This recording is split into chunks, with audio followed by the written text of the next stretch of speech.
Estimados internautas, saudações. Sejam bem-vindos a mais uma edição do nosso podcast Chá de Coaching e Liderança. Ambiente este em que os líderes conectam-se, partilham e juntos crescem. Este programa, em formato de podcast, inspira-se no modelo de gestão por competências CHA, C de conhecimento, H de habilidades e A de atitudes. Como tal, convidamos líderes moçambicanos destacáveis nas mais diversas esferas de atividade produtiva para que na primeira pessoa eles transmitam em forma oral os seus conhecimentos de liderança, dando a conhecer que conhecimentos teóricos é que adquiriram, que conhecimentos práticos em forma de técnicas, habilidades, ferramentas é que desenvolveram para complementar aquele conhecimento teórico e que atitudes na forma de ser, estar, comportamento e caráter é que forjam para acomodar quer o conhecimento teórico, quer o conhecimento prático. A técnica que nós privilegiamos é a comunicação, porque entendemos que a comunicação é das principais ferramentas de liderança. Por via desta, os líderes transmitem as suas ideias de uma forma objetiva, compreensiva e clara, para que seus liderados possam não só compreender a causa, mas também apropriarem-se dela, para que esta causa possa ser eternizada por gerações. Assim, constitui nossa ambição contribuir para o desenvolvimento de uma comunidade moçambicana de líderes que sejam conscientes, responsáveis e empáticos. Conscientes que possuem conhecimento instrumental para a liderança e também conscientes de que são líderes, responsáveis sobre a importância de serem uma influência positiva para também contribuírem para a transformação positiva e empáticos com as causas que defendem e também empáticos uns com os outros. Temos para a edição 2 como líder convidado Abdil Juma. Ele que é ator, encenador, dramaturgo, formador, fundador e presidente da Nkaringana Arte e ativista social. Abdil Juma, bem-vindo ao nosso podcast. Muito obrigado. Obrigado mesmo pelo convite. Obrigado. Gostávamos de compreender assim desde o princípio. Existe assim uma certa ideia quando se olha para o resultado. Um líder é uma pessoa que já tem um certo percurso, experiências, vivências. Quando se olha como um produto acabado, tem-se uma certa percepção de que o líder na forma como ele se apresenta, ou é um resultado de um trabalho, portanto, de um desenvolvimento ao longo do tempo do percurso, ou é o resultado da sua nascença, no sentido de que o líder nasce líder, ou às vezes é o conjunto dos dois. Gostávamos de perceber na compreensão do líder Abdil Juma como é que entende a origem e o destino do líder. Ele nasce como líder, desenvolve-se como líder e como é que ele encerra este ciclo de liderança, que é o seu destino. Bom, na verdade, ainda que a pessoa nasça com essa veia de liderança, se não cultiva, essa liderança não vai existir. É importante que a pessoa se entregue para cultivar essa liderança. E é lógico que nesse caminho de cultivar essa liderança, muitas vezes vai precisar de ferramentas. E essas ferramentas muitas vezes é dado de fora. Porque ainda que eu tenha essa veia de liderança, mas eu preciso saber para onde é que eu caminho. para onde é que eu caminho, qual é a minha finalidade lá mais para frente. Então, e enquanto eu estiver a percorrer esse caminho, há sempre alguns alicerces que têm que me acompanhar. Então, eu diria que há uma junção daquilo que a pessoa é desde a nascença e aquilo que vai buscando ao longo do caminho, que é para dar o resultado final, dizer aquele é um líder, é um grande líder, inclusive. Porque também acontecem casos em que a pessoa tenta se esforçar para ser líder, mas se a coisa não está dentro da pessoa, pode até ser líder, mas ser um mau líder. E temos tantos maus líderes ao nível do nosso planeta. Isso por quê? Porque a pessoa não foi dada esta veia de ser líder, mas ele quer liderar. Então, é um pouco isso que eu acho que tem que haver, esta junção de ter nascido com essa veia de líder e depois ter esculpido ao longo do tempo com outros líderes. Eles servem para nos lapidar. E eu, como líder, também sirvo para lapidar os outros, para se tornarem líderes amanhã. Portanto, há essa transmissão de valores de um para o outro. Excelente.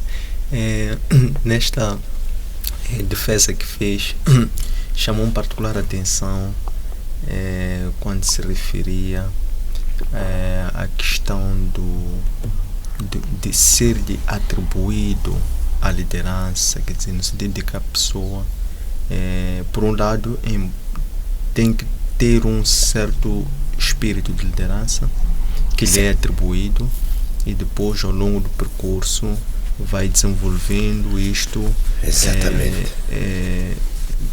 nos vários ajudadores do seu destino, que possuem outras experiências também, atribuem ou ajudam a lapidar para o destino o qual este líder foi concebido. Gostava de aprofundar um pouco naquela componente quando diz o espírito que lhe é atribuído.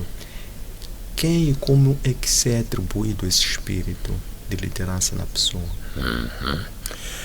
Bom, o atribuído é uma maneira civilizada que eu arranjei, porque no fundo eu é que tenho que me decidir por uma determinada liderança.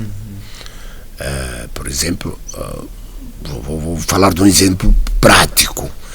Eu, quando fundei a Associação Cultural Nkaringana Arte, na qual me tornei presidente dela, foi porque eu meti na cabeça que era importante criarmos esta associação. E então, vou dizer que me atribuí essa força de poder criar. E a partir da altura que eu começo a fazer este movimento, as pessoas que estão à volta é que olham já para mim e dizem: bom, a quem é que nós podemos escolher para presidente? Só podes ser tu. Então, aí já estão a devolver aquilo que eu criei. Aí já me entregam a liderança da associação. Mas para ser atribuído é porque alguma coisa foi vista de si. Porque podiam ter entregue ao José, ao Alberto, mas não, disseram que não. Como presidente, nós elegemos a ti. Então, não foi apenas por ter sido fundador, porque no fundo, fundador de uma associação, por exemplo, não é uma pessoa. O mínimo são 10 pessoas. São 10 pessoas. Então, na primeira assembleia, é aí onde se elege o presidente e os outros órgãos.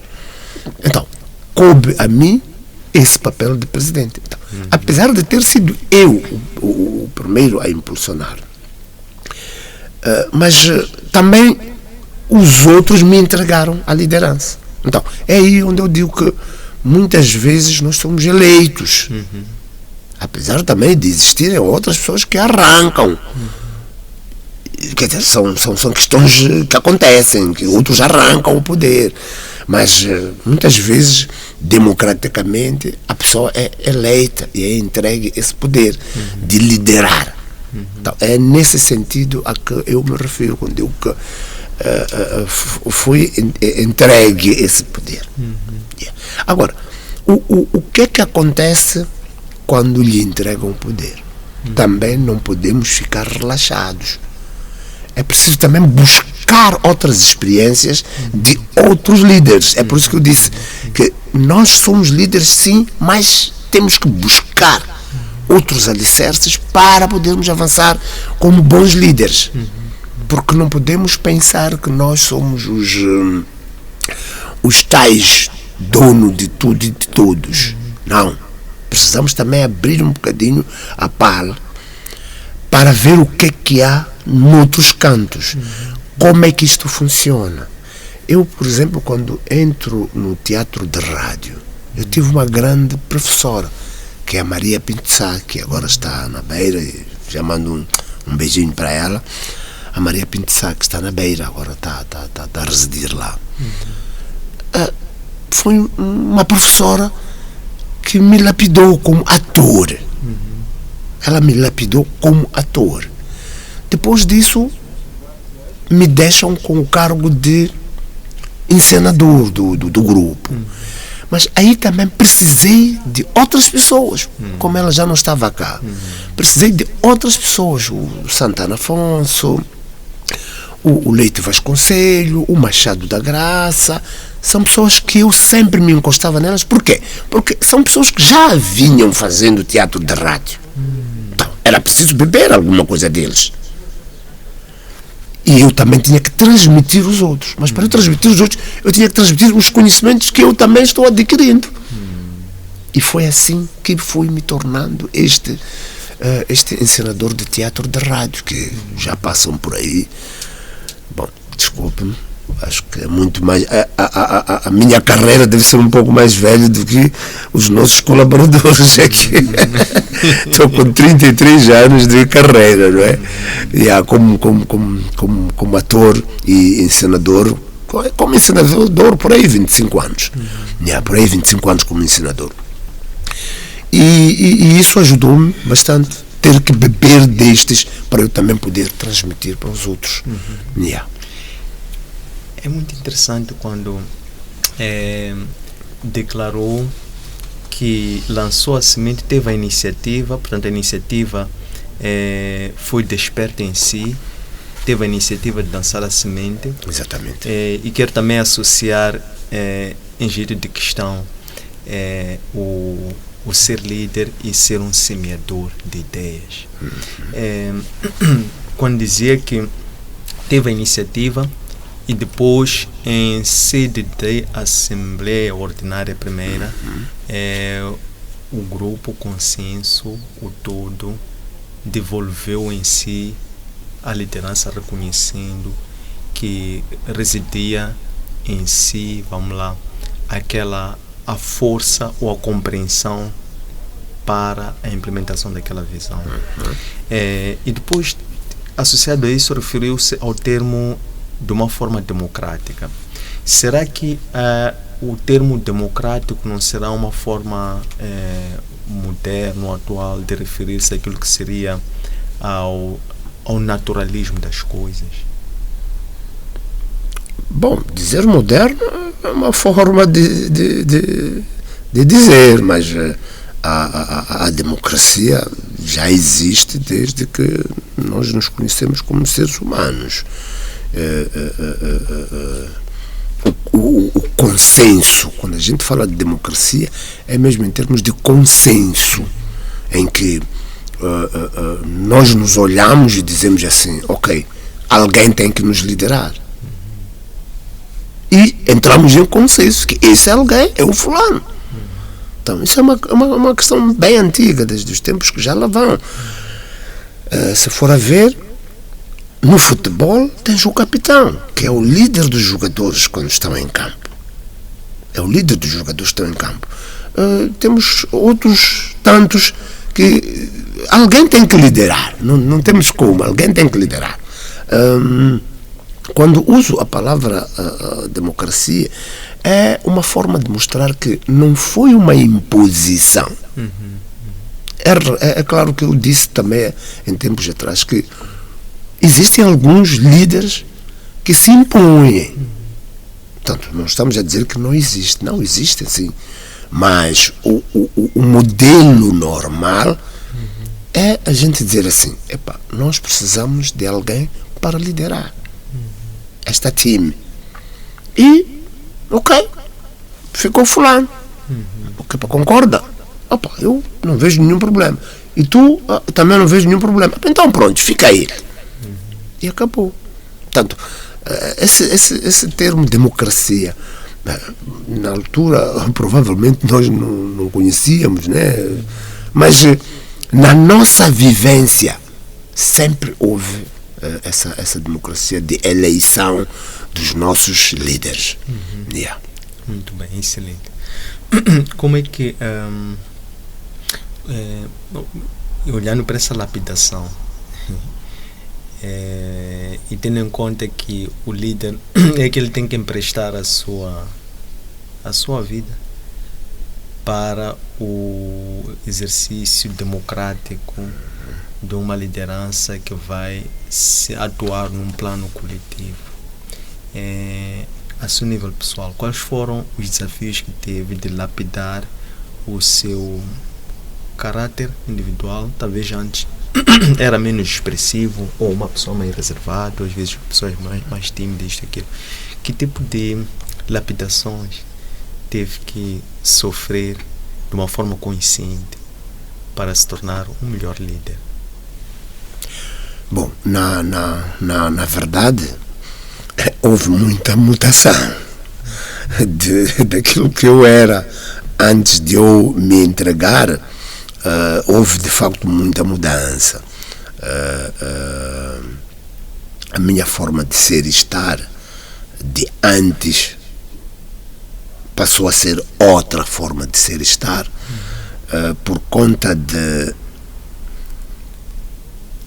O líder é aquele que as pessoas se espelham nele. Então, se as pessoas se espelham nele, ele tem que se tornar um modelo. Tem que se tornar um modelo a seguir. Então, para ele ser um modelo a seguir, então há coisas que até tem que sacrificar. Tem que sacrificar por quê? Porque o que o líder quer é transmitir as boas práticas.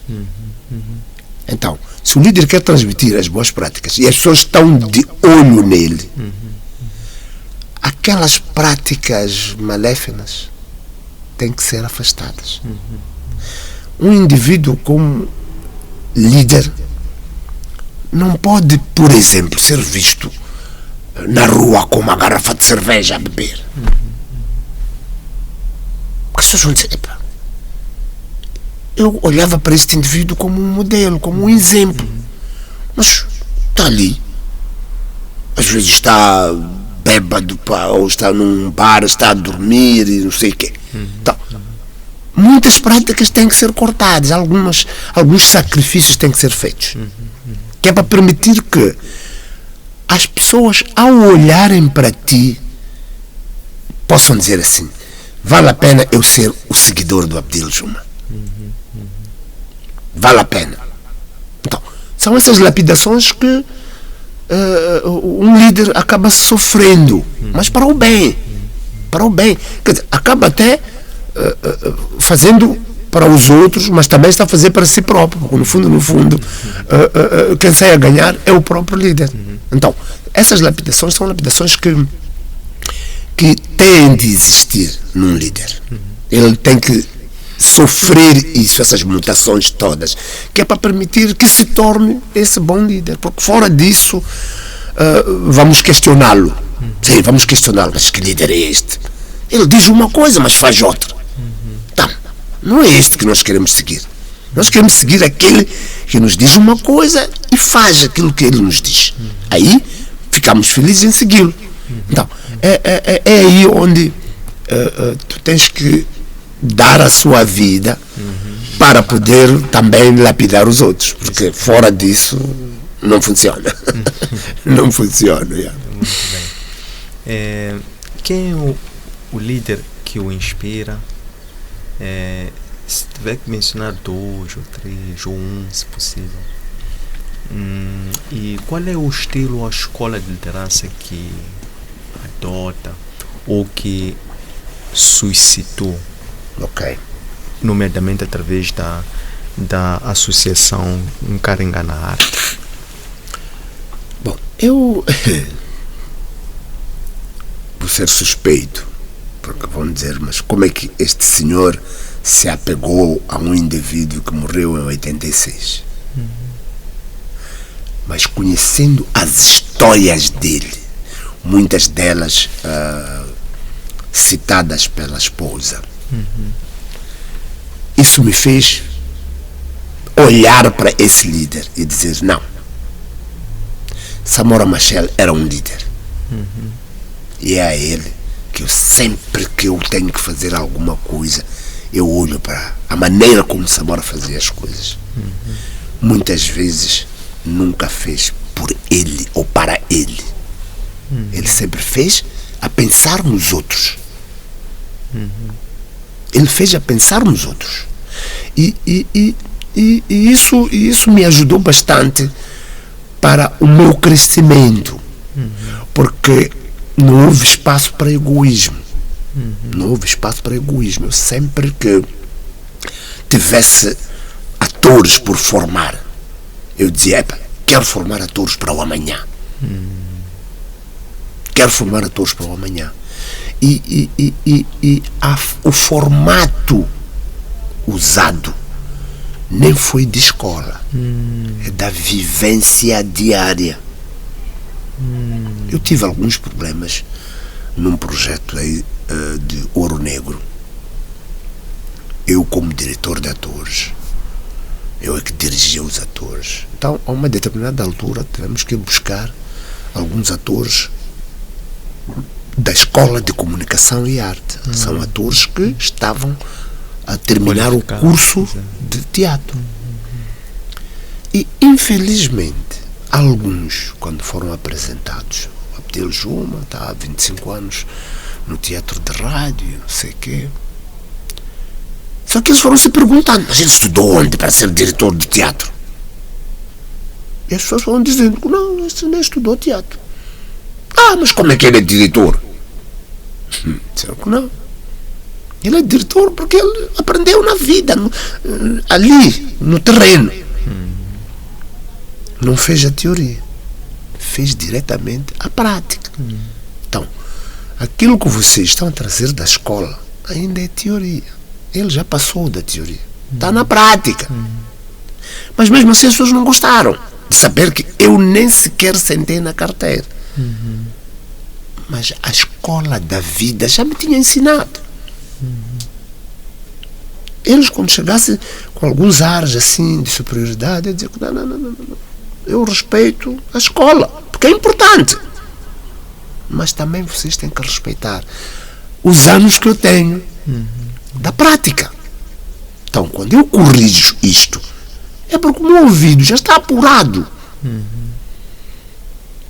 Quando digo que é preciso manter a dicção, é preciso dizer as palavras como elas são. Não é terra, é terra. Então, o ouvinte tem que ouvir lá em casa que tu estás a falar da terra, não terra. Em alguns momentos já existe. Não é existe, é existe. Então, não, mas isso são pequenos pormenores. Não são pequenos. Temos que começar a cortar essas pequenas ervas daninhas, porque são essas ervas daninhas que amanhã prejudicam a nossa machamba. Então temos que tirar essas ervas daninhas. Então, isso para responder à pergunta, qual foi o método? É a escola da vida mesmo. Eu não fui a nenhuma escola de teatro, mas já fiz a direção de atores de muitas peças de teatro. muitas peças de teatro e até inclusive peças mesmo ligadas a vídeo, ao cinema. Por quê? Porque já estou nessa área já há bastante tempo. Então, mas a partir de Samora Machel, que sempre quis para os outros, nunca fui para ele próprio. Uau! Quando esteve a referir-se aqui ao líder que o inspira, depois acresceu que em certa altura, já sendo ator, sentiu a necessidade de formar outros. Exatamente. Aí já como diretor de atores, como encenador neste caso. Como encenador. Sentiu a necessidade. É aqui que eu quero que me ajude a construir este passo, este movimento. Foi uma necessidade ou foi um desejo que teve ao vislumbrar a formação de outros tão bons profissionais, tanto quanto o Abdil Juma? Bom, eu diria que era uma necessidade premente. Por quê? Porque nós tínhamos, na altura, no programa Cena Aberta, nós tínhamos por mês a obrigação de apresentar 2 peças novas. Numa semana era uma repetição de uma peça antiga, mas na semana seguinte tinha que ser uma peça nova. Na outra semana voltávamos a repetir. E na outra semana, na quarta semana, tínhamos que voltar a meter uma peça nova. Então, nessa altura, não era fácil trabalhar com o mesmo grupo. Por quê? Porque cada personagem é um personagem. E dependendo da convivência que eu tinha com as pessoas, eu diria assim, bom, este papel aqui ficaria muito bem para o fulano. Então eu tinha que chamar esse fulano e dizer assim, está aqui o texto, vai ler e no dia tal vamos nos encontrar na rádio para fazermos o ensaio.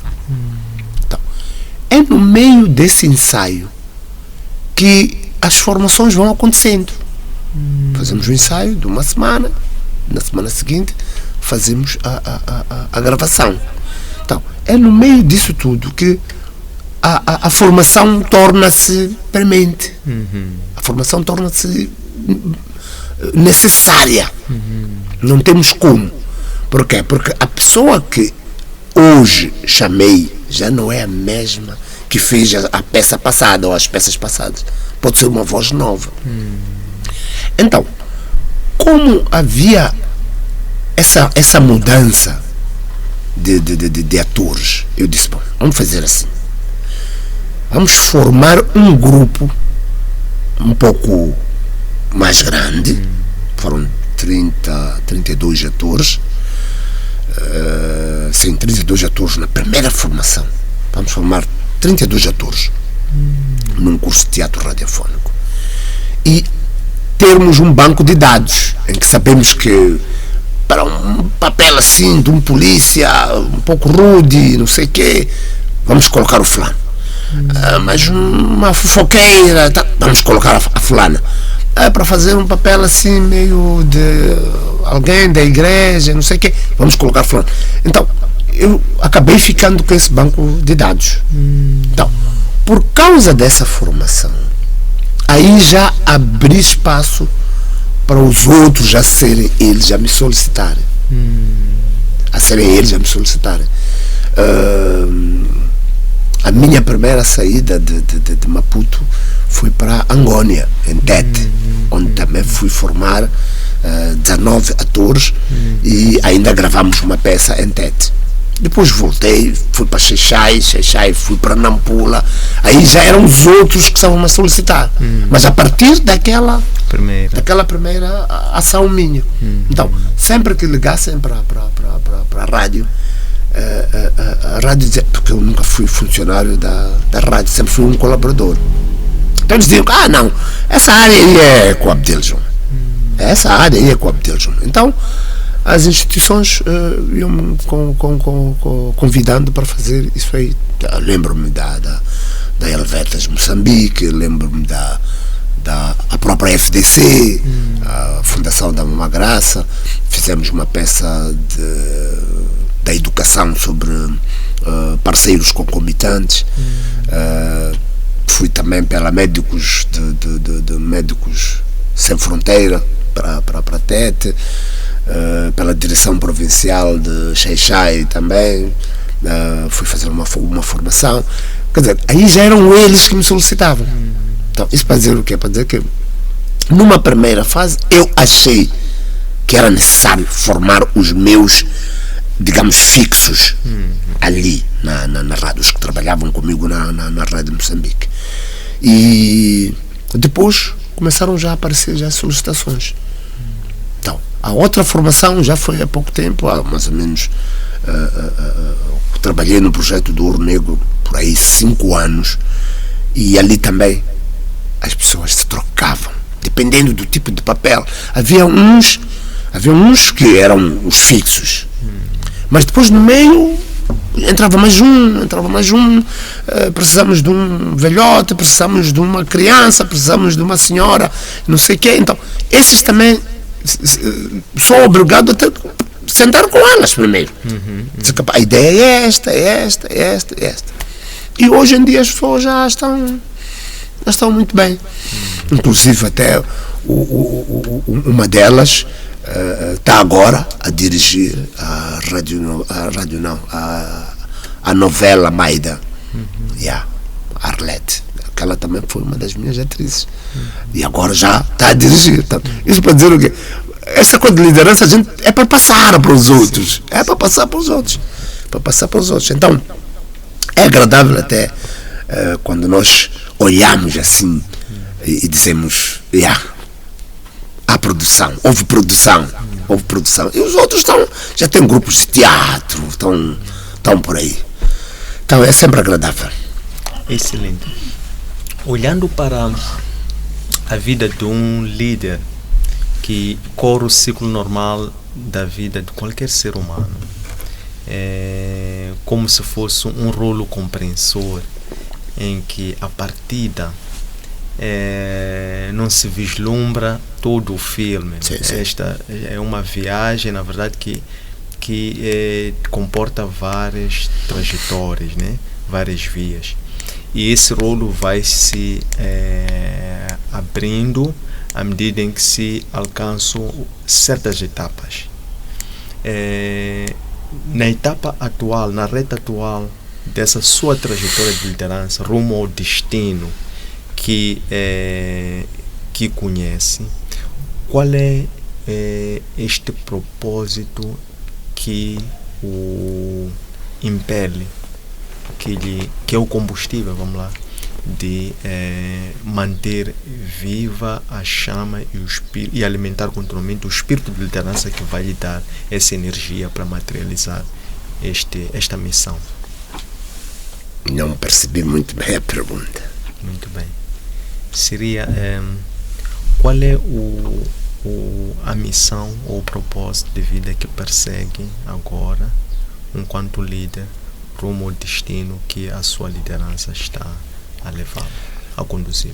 Bom, o propósito para mim continua o mesmo.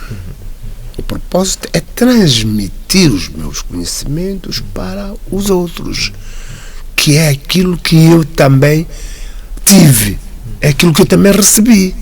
Então,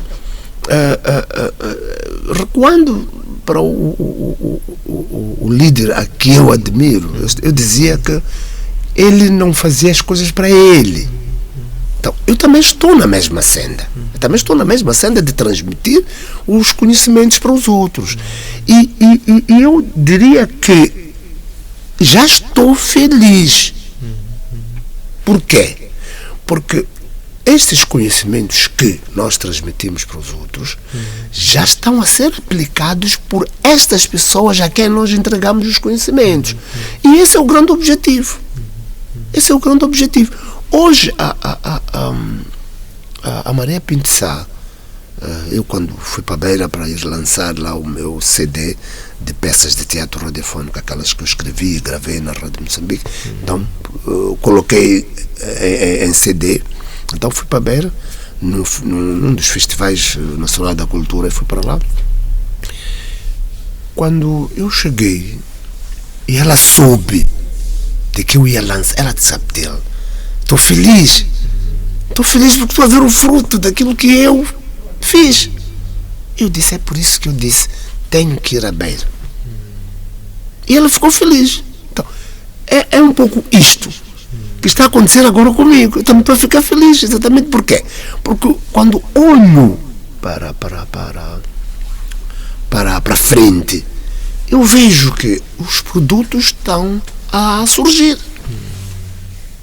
Portanto, para nós é sempre essa a grande satisfação. Não há mais nada. É lógico que no meio de tudo isto, as grandes coisas que nós sempre esperamos tenho que ganhar dinheiro e não sei o quê.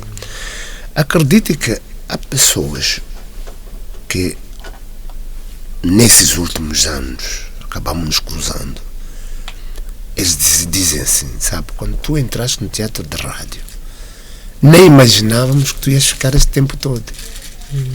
Porque entraram comigo alguns, como o Sixpence, foi o meu ator, o Belmiro Adamji, que é um grande jornalista, agora está na Beira, o Jorge Rungo, mas são pessoas que entraram, fizeram e desapareceram.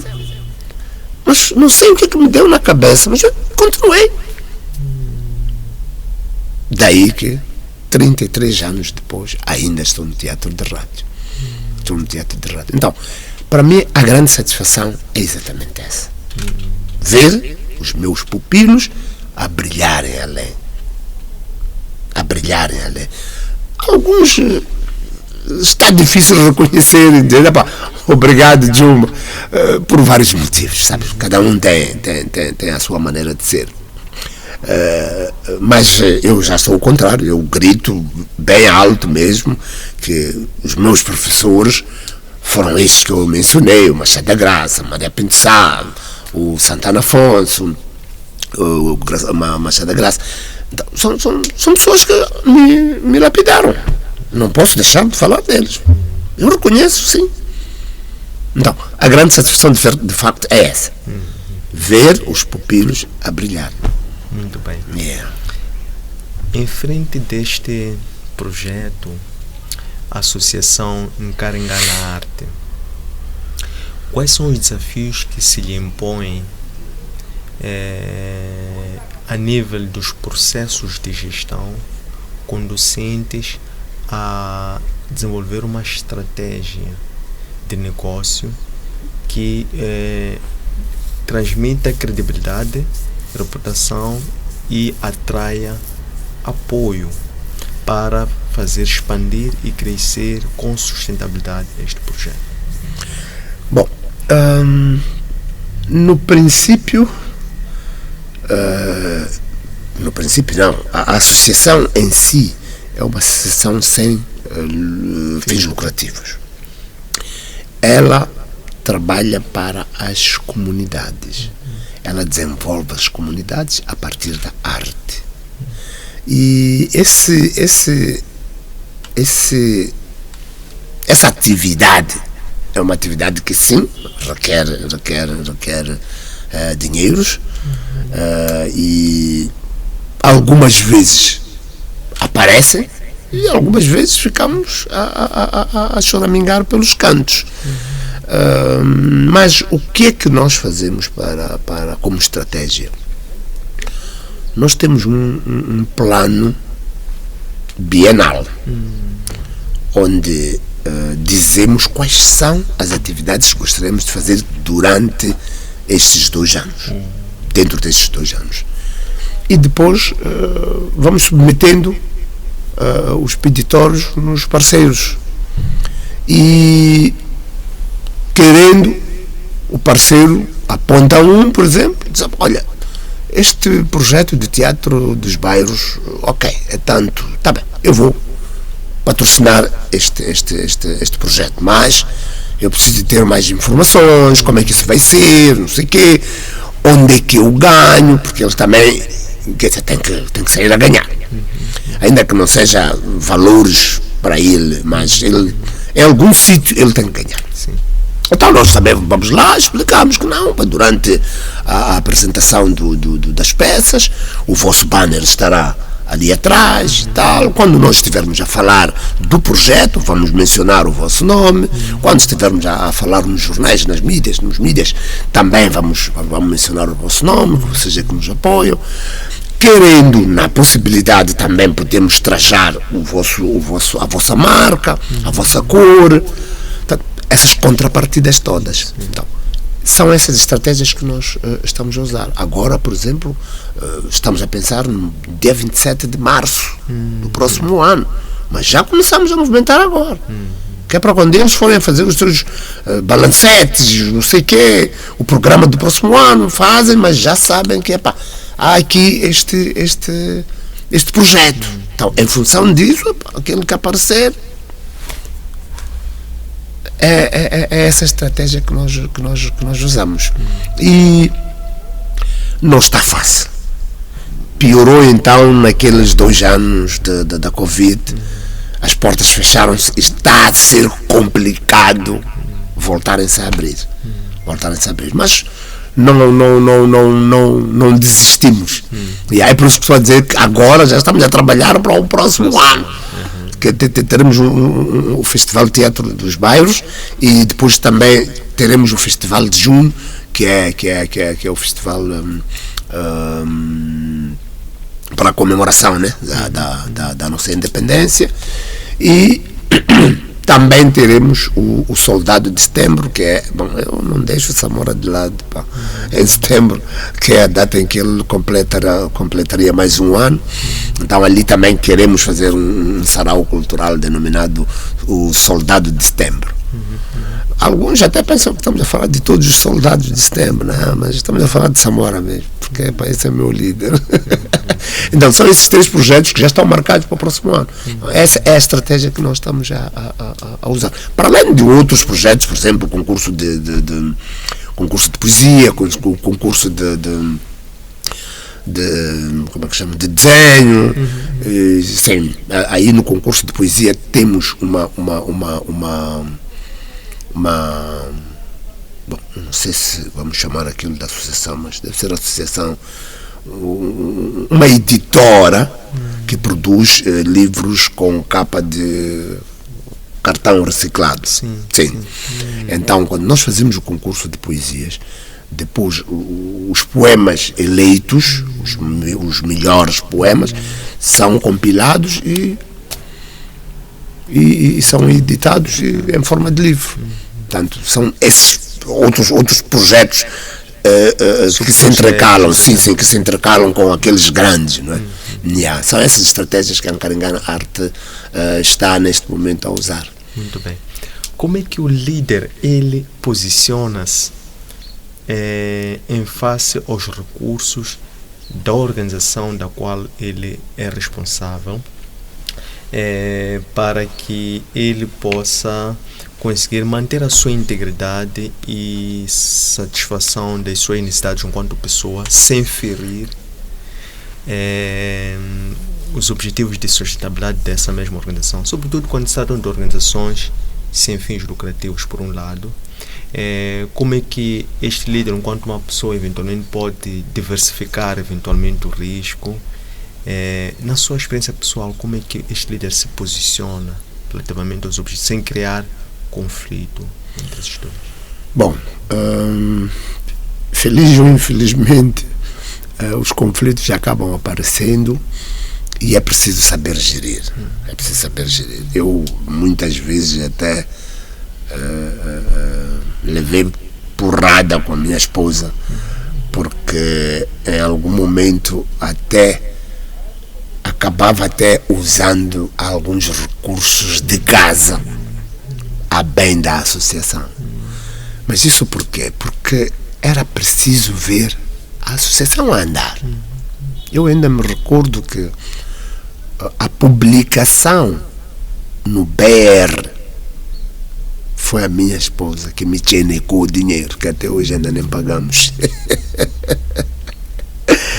Então, isso para dizer o quê? Para dizer que há sempre este pequeno conflito, mas ela olhando, neste caso, estou a falar da minha esposa, ela olhando para o motivo para o qual eu estou dedicado e vê alguns frutos, ela acaba também arrefecendo. Então, esses conflitos sempre, feliz ou infelizmente, acabam existindo, e o importante é sabermos geri-los. É importante saber geri-los e da melhor maneira, de tal forma que no fim do dia nem este lado ficou prejudicado tanto, nem o outro lado ficou tanto prejudicado. Então, é preciso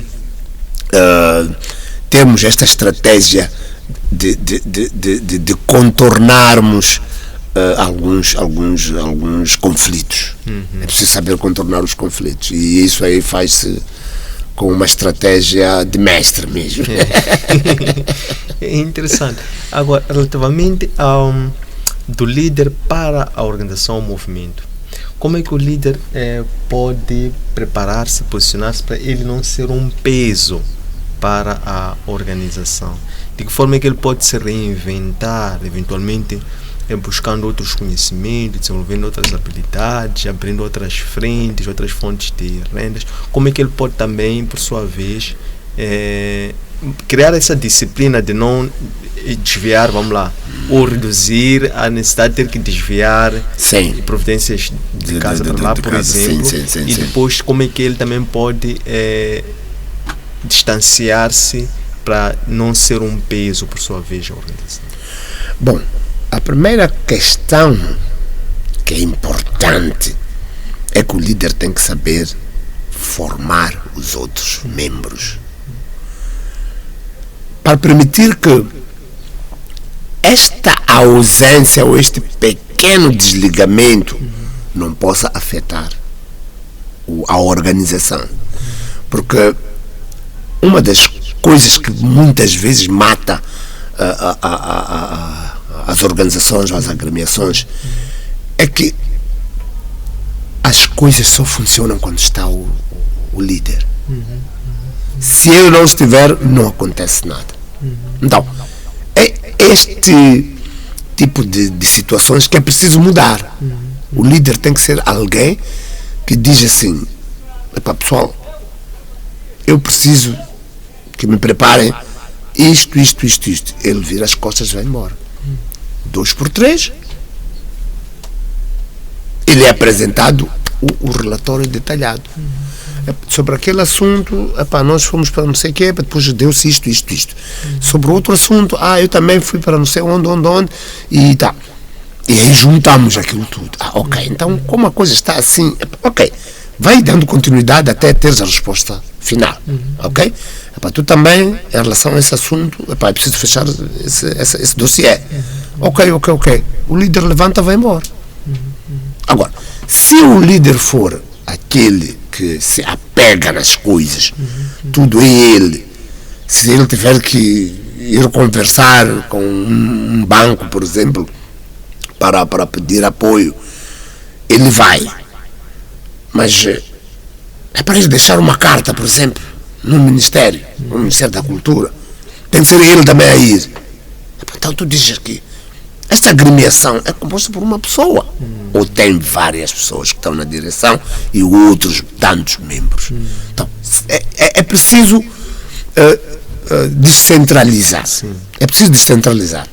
Porque na verdade é aquilo que eu disse logo no princípio, que há líderes que querem porque querem ser líderes. Então aí a pasta fica debaixo do sovaco. Nunca põe a pasta na mesa. Nunca põe a pasta na mesa. Então, os outros nem sequer sabem o que tem na pasta. Logo, não tem como dar um passo. Não tem como dar um passo. Então, é preciso haver essa descentralização. Mas isso também passa necessariamente pela formação dos outros. Porque também não adianta eu pegar na pasta e te entregar e virar as costas e ir embora. é preciso que a pessoa saiba quais são os caminhos que a pessoa deve usar para poder desenvolver essa atividade. Então, não basta eu pegar na pasta e atirar. É preciso dizer assim, cada um tem a sua área. Este é o diretor artístico, aquele é o diretor de projetos, gestor de projetos, aquele é da comunicação e marketing.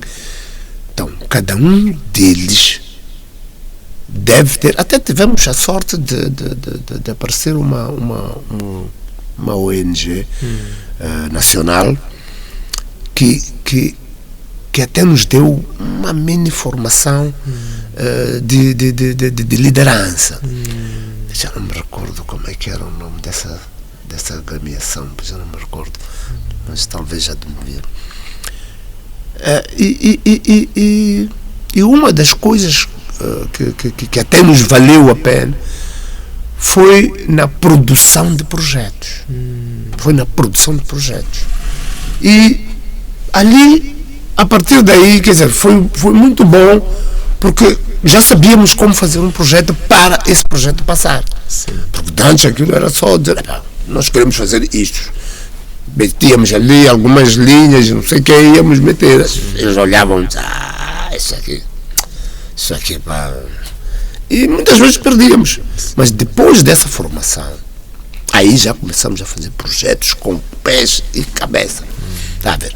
Então, é importante fazer essa transmissão, que é para reduzir esse peso a que se refere. Isso. É preciso fazer a transmissão da informação e da formação, que é para o líder não se tornar o peso na associação. Isso até ajuda a ter um pouco mais de tempo para atender a família. Sim. Há reuniões, por exemplo, que eu já não sou obrigado a ir. Estou em casa com a minha família, numa boa, mas eles estão a trabalhar. Agora que estou a falar, estamos a preparar um sarau cultural, que é para entregarmos os donativos que nós recolhemos. Aí vamos entregar ao INGD agora, não era INGC, INGD. Devíamos ter entregue no princípio do ano, mas tivemos pequenos percalços aí. Então preferimos dizer, ok, vamos entregar isso aí em setembro. E neste momento que estou a falar, há uma equipe que está reunida a tratar desse assunto, que é para permitir que possamos ter o evento no final de setembro. Está a ver? E eu não preciso estar lá. Como isso vai ser na província de Maputo. Então a equipe está lá, estão a tratar desse assunto. Só estou à espera dos relatórios, dos relatórios. Então, é importante fazer essa descentralização. Só assim é que o líder vai se sentir com menos peso, com menos pressão e pouco stress também. Porque essa coisa de liderar também é outro assunto. Muito bem.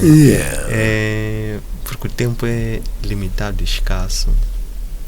Gostávamos de saber, como última questão, numa cadência diária, como é que o líder Abdillah Juma prepara-se do seu ponto de vista físico, mental, emocional e espiritual para a sua liderança? Bom, eu tenho uma coisa que comecei a cultivar já há bastante tempo, principalmente porque era importante abraçar muitas áreas, mas era importante também dividir essas áreas. Dividir no sentido de, quando eu acordo, estou em casa, não tenho mais nada na cabeça senão a casa, a família. Quando saio a dizer assim, vou trabalhar, meto na cabeça, vou ao Notícias, onde eu trabalho. Quando tiver que fazer alguma gravação no fim do meu expediente, não tenho nem em casa, nem o Notícias. tenho a gravação que eu tenho que fazer.